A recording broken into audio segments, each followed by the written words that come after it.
Welcome to our next video. In this video we'll be showing you a GBW from a public urban green space on the UEA and telling you some information about another important group of urban birds.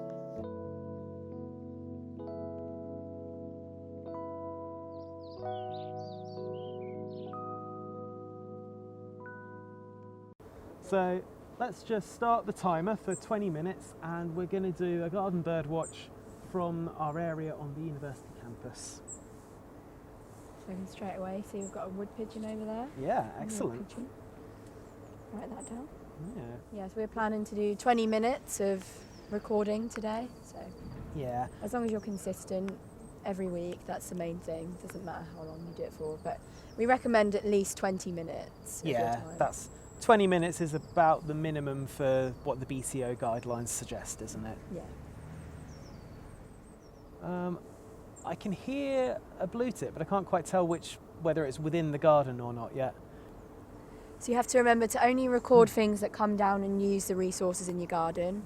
Sadly, not anything that's flying overhead or just on the outskirts. Yeah.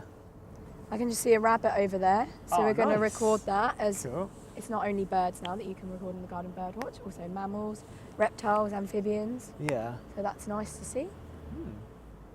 It's a greenfinch, a female greenfinch. Nice. Yeah. Greenfinch is actually a really good bird to get on the Garden BirdWatch, good spot. So greenfinches have declined a lot in the last couple of decades from a disease called trichomoniasis. So it's really important if you have bird feeders to keep them clean, because part of the reason why that disease was spread was from bird feeders that weren't being cleaned, and then the bacterial infection, I believe, spread across the feet of greenfinches and chaffinches and other birds. They are starting to make a slight comeback now, which is nice, but still nowhere near what they used to be. Yeah, and we know that from Garden BirdWatch data, don't we? It's brilliant, yeah, that's why it's so useful to do the Garden BirdWatch. Yeah.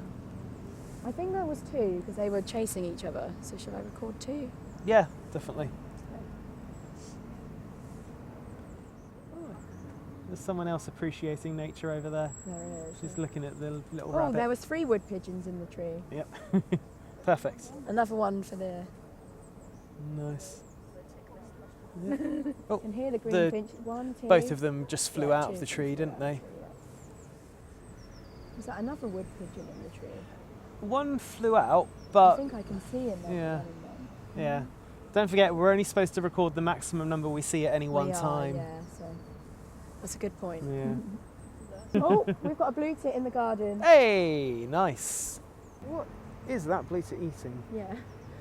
Well, there are a pair of blue tits in there now. And Brilliant, what they seem to be doing is picking little insects of some kind off of the bark of the Cotoneaster. So they're using that as a good food resource. All right, we're down into the last minute. Can we get one more species? Come on, one more species. So we've finished the Garden BirdWatch now. We've been doing that for 20 minutes. And we managed to get 3 species of bird and 1 species of mammal. So we had 3 wood pigeon, 2 greenfinch, 2 blue tit, and 1 rabbit. Yeah. So that's quite a good record for a nice urban green space on campus. So we don't get the most species here, but we never really expected to be honest.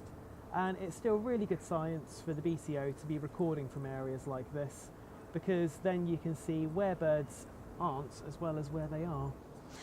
So the next group of birds that we want to highlight are the corvids, and first up is the carrion crow. These highly intelligent birds have made human environments work very well for them, partly by scavenging waste and being very adaptable. There is almost no urban area in the UK where carrion crows don't occur, apart from in the far north and the west, where hooded crows replace them. Their throaty calls are a very familiar part of the urban soundscape, and you can expect to find them even in the least green of spaces. Carrion crows seem to be somewhat naturally bolder than most other corvids as well. It's probably helped them to adapt more quickly to urban landscapes than their relatives, such as rooks and ravens, although they do also occur in urban spaces. Carrion crows are seen in about 25% of gardens in the winter, but this increases in the spring and they are most commonly seen in May. The other corvid that's particularly common in urban areas is the magpie. Like carrion crows, they are smart, adaptable and bold in the presence of humans. Throughout the year, magpies are quite consistently seen in about half of all gardens taking part in the GBW, so there's a good chance that you'd get them in yours. In the winter, magpies also roost communally. At this time of year, a small patch of trees could have up to 100 or more of them, making their loud, noisy and chattering calls. This call, which sounds a bit like scolding laughter, can be a great way to detect them. That was the end of our video. Thanks for watching, don't forget to subscribe and make sure you stay tuned for our next video where we'll be doing another GBW from Geo's garden, where we set up some feeders a few weeks ago.